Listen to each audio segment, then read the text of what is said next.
Well, we're out here at Lower Richland course, a very, very inspired practice with Coach Page.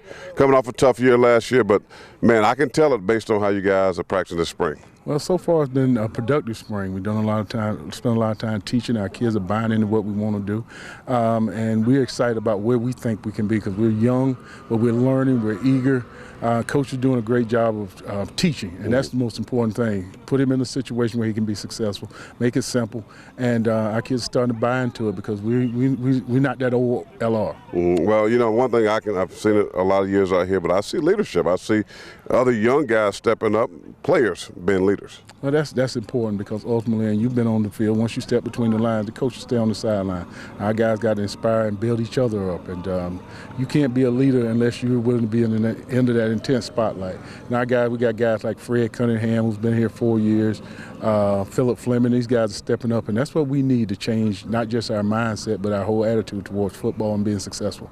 Well, I guess toughness is something that you're preaching out here because that last period goal line and defense, if they don't win 7 up downs, that's toughness. Yeah, and that's what we got to be. You know, we're going to have to overcome adversity because there's going to be some times in games, especially with a young team, that things aren't going to go your way. And you're going to decide whether you're going to quit or you're going to stay in there. And instead of with that fight or flight syndrome, we want to fight. We don't want to fly. So hopefully the adrenaline catch in and we get used to it. We get conditioned to being fighting ourselves, fighting back. And that's what we're trying to put back in our guys. We're going to fight for 4 quarters. Well, you got to bounce back this year. And, of course, you got a lot of really good athletes. I see them running around. You got good size. What are you looking to do offensively and defensively this year? Any changes, or are you sticking to what you've been doing? Well, offensively, when we say we're going to spread the field, we're going to spread it every play. You'll see a lot of empty sets. Feel good about the quarterback. We got a young guy stepped up last year, had to play last year as a freshman, and got hurt early in the season, but he's shown a lot of promise. He's making good decisions. He's only a sophomore, so we're gonna throw the ball. And if you give us the room, we're gonna run it. Defensively, we switch schemes up a little bit, kind of simplifying things, becoming more of a one-gap team, and let's allowing the athletes to be athletes.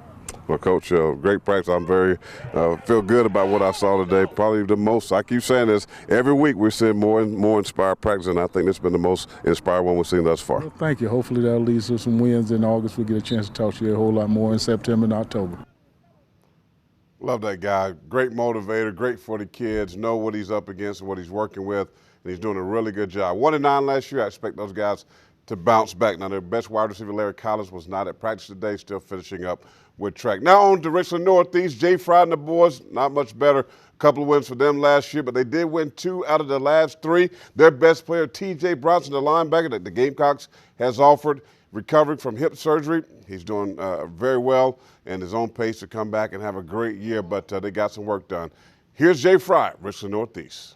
Coach, let's talk about spring practice, how long you guys been going. Of course, I guess for a while now that you're in full pads. Yeah, we've been going for, I guess, about 10 days now, and we'll go next couple of days, and I think we're going to get 14 in before it's all said and done.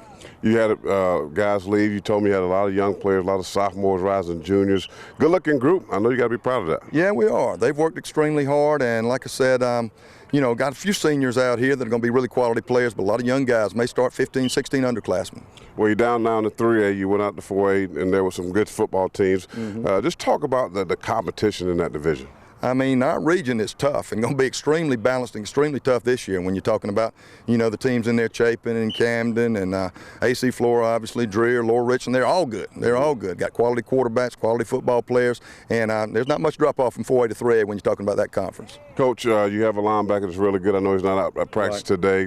Carolina's offering. A lot of folks will look. Talk about him and his ability. He's an outstanding player, really cerebral-type player, really smart kid. I mean, he just makes plays all over the place. One of the better players we've had around here in a while, and Hady's not out here, but we'll get him out here soon enough, hopefully. And finally, of course, you know, not the season you won it last year, but let's talk about the positive. You won 2 out of the last 3, right, and that's a good way for momentum going into the season. Yeah, we're kind of trying to build off of that, and like I said, the kids have had a great offseason, worked extremely hard, and had a good spring, so looking forward to the last couple of days and kind of finishing on a positive note. You know what I like? I like the fact that I saw you out there giving some tackling instruction. I thought you were going to, like, blow somebody up. Yeah, get a little intense out there every now and then, but yeah, got to work on the fundamentals every day. That's going to do it for sports. We'll be back.